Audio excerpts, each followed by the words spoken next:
मामला हल होना चाहिए, लेकिन कहां तक हल होगा अभी इसकी इस संबंध में मैं पूरे कोई गारंटी नहीं दे सकता हूं। अस्सलाम वालेकुम, मैं हूं फैसल तारिड़। आज 17 जुलाई 2020 है और आज दिन है जुम्मे का। इस वीडियो के पहले हिस्से में हम बात करेंगे हिंदुस्तान पे, पाकिस्तान पे और द्यामिर भाषा डैम पे, और दूसरे हिस्से में हम बात करेंगे अमेरिका और चीन के मुतालिक। तो सबसे पहले हिंदुस्तान पे बात करते हैं।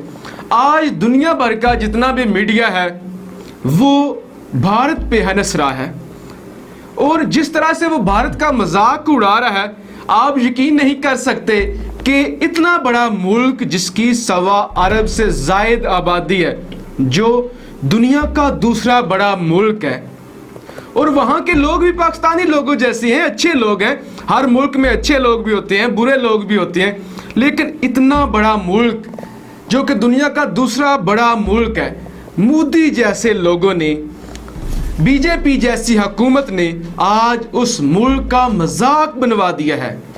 इतना अजीम मुल्क, और आज पूरी दुनिया में उसका मजाक उड़ रहा है, दुनिया हंस रही है। ये किस तरह के लोग हैं? क्या ये जोकर है? क्या ये इंसान है?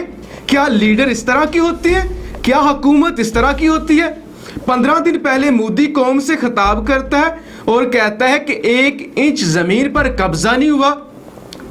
हमें तो चीन का पता भी नहीं, चीन का नाम भी नहीं लेता। फिर लेह का दौरा करता है, लद्दाख का दौरा करता है, चीन का नाम नहीं लेता, और कहता है कि सब शांति से चल रहा है। कुछ भी नहीं चल रहा। आज राजनाथ सिंह लद्दाख का दौरा करते हैं और कहते हैं हमारी चीन के साथ बात तो चल रही है।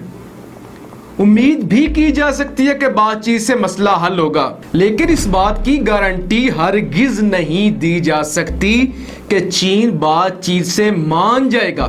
कितना बड़ा मजाक है। मुल्क का वजीर आजम ये कह रहा है कि हमारी 1 इंच जमीन पर कब्जा नहीं हुआ, हमारा कोई फौजी नहीं मारा गया, हमारी किसी चौकी पे कब्जा नहीं हुआ, कोई चीन यहाँ पे नहीं आया।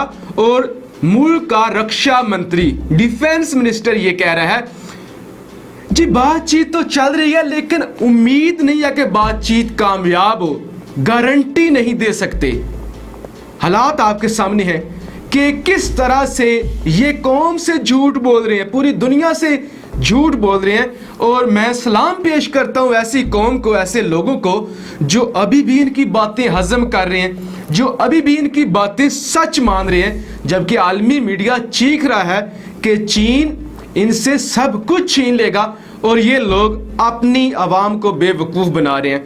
अब इनका चीन पे तो बस नहीं चलता, इनका बस चलता है पाकिस्तान पे। यानी पाकिस्तान के खिलाफ बयानात दे लिए, पाकिस्तान के खिलाफ बात कर ली। अब पाकिस्तानी लोग इंडिया के खिलाफ बात सुन के खुश होते हैं, इसी तरह ये पाकिस्तान के खिलाफ बातें सुन के खुश होते हैं। तो अब इनका मेन फोकस पाकिस्तान है, किसी ना किसी तरह से पाकिस्तान पे हमला किया जाए, पाकिस्तान के खिलाफ कोई महाज खोला जाए, और उसके नतीजे में अपनी आवाम को खुश किया जाए। और बहुत जल्द ये कोई ऐसी बेवकूफ़ी करने भी वाले हैं और इनको इंतहाई सख्त सबक सिखाया जाएगा। मेरे पास जो खबर है हिंदुस्तान टाइम्स की, खबर ये है कि पाकिस्तान के जो इलाके में द्यामिर और भाषा डैम बन रहा है, गिलगित बल्तिस्तान चल्लास में, उसकी हिंदुस्तान मुखालफत कर रहा है।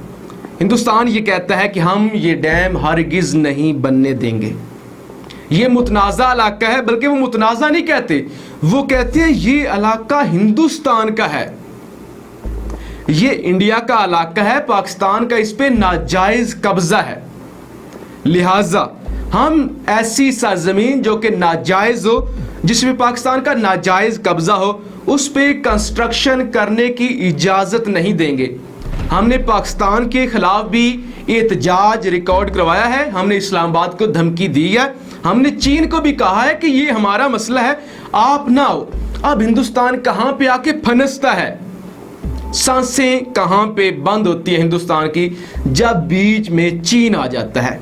और जब ये चीन का नाम सुनते हैं तो फिर इनको कुछ समझ नहीं आती कि अब हमने क्या करना है। लिहाजा हिंदुस्तान टाइम, एनडीटीवी और बाकी जो इंडिया के अखबारात हैं वो ये लिख रहे हैं क्योंकि अगर ये डैम बन जाता है तो लद्दाख, जम्मू कश्मीर ये सब डूब सकते हैं, ये ज़ेरे आब आ सकते हैं। इसलिए हम ये डैम नहीं बनने देंगे, चाहे जो भी हो जाए, हर कीमत पे, एट एनी कॉस्ट हम नहीं बनने देंगे। और इस वक्त दयामिर भाषा डैम पे हिंदुस्तान की जानिब से हमले के बड़े खतरात मंडला रहे हैं। हिंदुस्तान मुकम्मल प्लानिंग कर रहा है कि किस तरह से हम सबूताज करें, किस तरह से हम पाकिस्तान को रोकें कि वो गिलगित बल्तिस्तान में चल्लास में ये डैम ना बनाए। अगर ये पाकिस्तान में डैम बन जाता है तो पाकिस्तान को 4500 मेगावाट बिजली मिलेगी, 16,000 नौकरियां मिलेगी और ये 2028 तक डैम कंप्लीट हो जाएगा।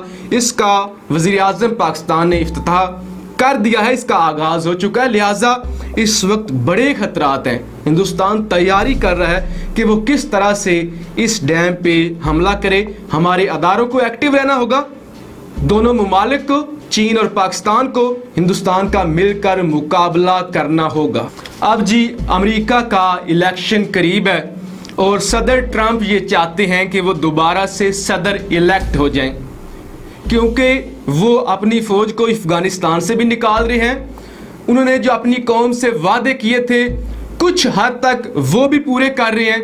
और इसके अलावा वो ये चाहते हैं, जिस तरह से मोदी पाकिस्तान के खिलाफ महाज खोल देता है और उसके नतीजे में वोट लेकर वजीर आज़म बन जाता है, हुकूमत बना लेता है, इसी तरह से अब ट्रंप भी ये सोच रहा है कि वो अगर चीन के खिलाफ महाज खोलता है तो वो आसानी से इलेक्शन जीत सकता है और वो डेमोक्रेटिक पार्टी के जो बाइडेन को शिकस्त दे सकता है। लिहाजा इस वक्त साउथ चाइना सी में तो जो कुछ चल रहा है वो चल रहा है, लेकिन सफारती महाज पे बड़ा कुछ चल रहा है। दोनों मुमालिक में मुकाबला चल रहा है चाइना और अमेरिका में कि कौन जीतता है। अमेरिका पाबंदियां लगाता है चीन के ऊपर और इधर से चीन पाबंदियां लगाता है अमेरिका के ऊपर। अमेरिका ने आज से 2 दिन पहले एक कानून पास किया है जिसमें जो अहम चीनी कंपनियों के मालिकान हैं वो अमेरिका में नहीं जा सकते। अमेरिका में उनके जो असासे हैं वो मुंजमद कर लिए जाएंगे। हवावे जैसी कंपनियां अब अमेरिका में अपना बिजनेस नहीं कर सकती। और सदर ट्रंप का ये कहना है कि हम मजलूम अवाम की आवाज़ बन रहे हैं, हम हांगकांग के साथ खड़े हुए हैं क्योंकि चीन जुल्म कर रहा है हांगकांग पे। लिहाजा जब तक चीन अपने जुल्म से बाज नहीं आता तो तब तक हम पीछे नहीं हटेंगे, हम पाबंदियां लगाते रहेंगे। माइक पोम्पियो का भी यही कहना है कि हम हांगकांग के साथ खड़े हैं जब तक उन्हें आज़ादी नहीं मिलती हर किस्म की और चीन की अजारादारी ख़त्म नहीं होती तब तक हम चीन पे पाबंदियां लगाएंगे। जबकि चीन ये कहता है कि ये हमारा अंदरूनी मसला है, आपको कोई हक नहीं पहुंचता कि आप इस पे बात करें। और चीन अब मुंह तोड़ जवाब देने जा रहा है अमेरिका को। चीनी दफ्तर खारजा का यह कहना है कि यह चीन का अंदरूनी मसला है। अमेरिका जो कानून साजी कर रहा है और इस कानून के जरिए वो चीन के अंदरूनी जो मामलात हैं उनमें दखल दे रहा है, ये आलमी कवानीन की खिलाफ वर्जी है और हम अमेरिका को सबक सिखाएंगे। अमेरिका चीन के कंधे पे बंदूक रख के अपने मुल्क में जो उसका नुकसान हुआ है कोविड की वजह से या जो ट्रंप इलेक्शन जीतना चाहते हैं वो ऐसे नहीं जीत सकते। लिहाजा खित्ते के हालात इंतहाई संगीन हो चुके हैं और मुझे ये लगता है जब तक ट्रंप का इलेक्शन नहीं होता तो इस खित्ते में अमन या सुकून नहीं आने वाला। एक बड़ा वार प्लान चल रहा है और देखते हैं इसमें कौन कामयाब होता है, चीन आगे निकलता है या अमेरिका ही हमेशा की तरह सुपर पावर रहता है। पाकिस्तान जिंदाबाद। लेकिन मैं इतना यकीन दिलाना चाहता हूं कि भारत की 1 इंच जमीन को भी दुनिया की कोई ताकत छू नहीं सकती है, उस पर कब्जा नहीं कर सकती।